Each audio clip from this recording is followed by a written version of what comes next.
To be yourself in an interview, presenting how you are, how real you are, with confidence has actually helped people. The process that we go through eventually helps developing a profile. In MBA, there's nobody who will tell you what is to be done. You have to figure it out on yourself. You have to figure out how things are to be done. You have to, if there's an event, you need to manage things. You need to manage resources. You need to manage how things are to be done. You have to articulate everything. There's no teacher on your head to tell you the script is not ready, the students. You have to manage everything from scratch. And this is something that helps you later on.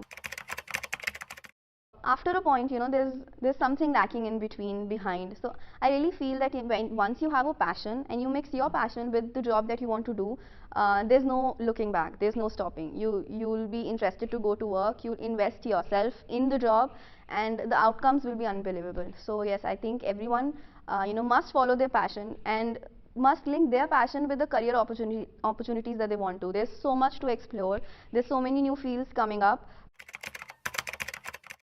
Just adding on certifications in your resume will not work that much. I have 5 to 6 classes in a day, and also I have so many presentations to give in.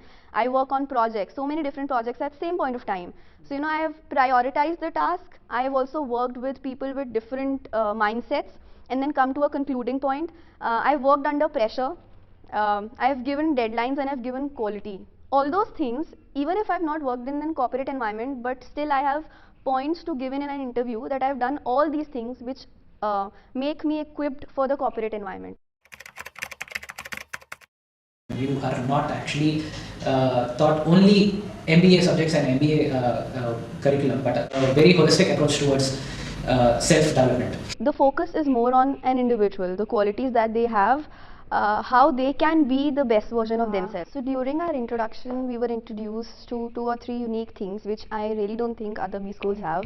One is the individual development plan. So each of us had to construct an individual development plan for ourselves, how we want to improve and what are the strengths that we have, we can use them, or what are the things that we need to improve on. In fact, I was shocked to know that there are some strengths which I had in me but I didn't know. Like I always used to think that I do not come out as a confident person, and I used to think that I do not have that confidence to go out and talk to people. But then this is what I realized when my IDP result came out. So we have mentors assigned as faculty, where you can go back to the mentor and work with the mentor on your IDP.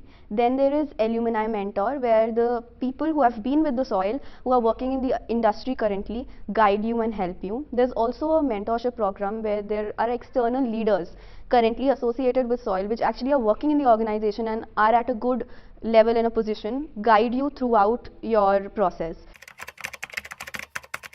Yes, there is a criteria of academic scores that the companies, a few companies come up with, and they say that we need people who have aggregate more than 60% or 70%. But I think post that, it is what you are in an interview. The student who is their own self in an interview has a much higher chance of getting selected in good organizations, because the organizations also focus on when a person learns from their own mistakes. They have developed and evolved over the years, and coming up to be yourself in an interview, presenting how you are, how real you are, with confidence has actually helped people, a lot of people crack interviews. And that's how in these past 6 months we've been trained. We have tried to develop on ourselves the strengths, built them really strong, that we can present ourselves and secure a position in the corporate environment. The process that we go through eventually helps developing a profile. Learn. We have exams, mock exams on a weekly basis. We had mock interviews. So there's a process. Each and every individual, before sitting in an interview, they have to go through different interviews. So one, they have to give an interview to the alum. They have to give an interview to the faculty, to the program chair, to the place commer, maybe to the faculty in the CMS team. So they have to complete 4 or 5 interviews with different levels. One of the questions that I remember was regarding that on a scale, on a graph, I have to draw the high points and the low points in my life. Okay. So I had to write a para about it and then draw out what were my high and my low points. And that actually struck me, because I sat down, I took time to think of things that I've achieved, or maybe I could have done better. These questions helped me reinvent myself or question myself what I've done over the past few years. STAT basically gives you the building blocks where you actually get to know about yourself. In fact, any person who's basically trying to understand about themselves will be able to get an idea about how you are as a person and how people actually perceive you. The interview round, which was very different because the interview round was focused more on what person I am, what talents I have, and how I can build that up. So it was a talent appreciation interview.